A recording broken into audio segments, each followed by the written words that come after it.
دوسرا سوال ہے کہ قرآن کریم کی تعلیم پر اجرت لینا جائز ہے یا نہیں ہے. تو اس سلسلے میں یہ معلوم ہونا چاہیے کہ شروع میں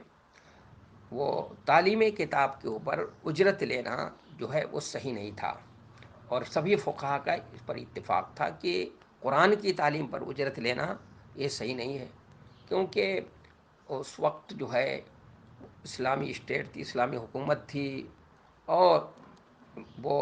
حکومت جو ہے بیت المال کے ذریعے سے مسلمانوں کی کفالت، بیت المال کے ذریعے سے مسلمانوں کی کفالت کی جاتی تھی. لیکن بعد میں جو صورتحال اس وقت ہے کہ اگر یہ کہہ دیا جائے کہ تعلیم کتاب پر قرآن کی مجید کی تعلیم پر اجرت لینا جائز نہیں ہے، تو یہ قرآن مجید کی تعلیم پھر کون دینے جائے گا؟ ظاہر ہے جو قرآن مجید کی تعلیم دے گا وہ اپنے وقت کو فارغ کرے گا، دن بھر جو ہے وہ اس میں لگائے گا اپنے وقت کو.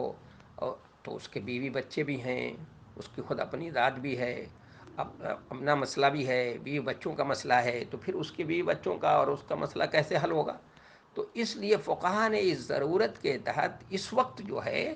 قرآن مجید کی تعلیم پر اجرت لینا ان حالات کے تناظر میں فقہا نے جائز قرار دیا ہے، کہ چونکہ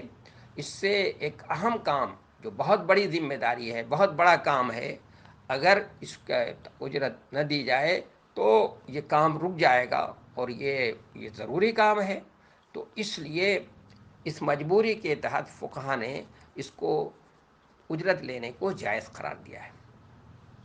میں سمجھتا ہوں اس سوال کا جواب بھی جو ہے واضح ہو گیا ہوگا. اور خود فقہ اکیڈمی کا جو سیمینار ہوا تھا اس میں بھی اس میں باقاعدہ رد و قدح کے ساتھ بڑی تفصیلی بحث ہوئی تھی. تو اس میں بھی سبھی فقہا کا جتنے بھی لوگ، اس میں تقریباً 400 کے قریب علماء کرام شریک ہوتے ہیں اس کے سیمینار میں، اور اس میں باقاعدہ بحث ہوتی ہے. بحث ہونے کے بعد یہی طے ہوا کہ ان حالات کے تناظر میں قرآن کی تعلیم پر اجرت لینا جائز ہے.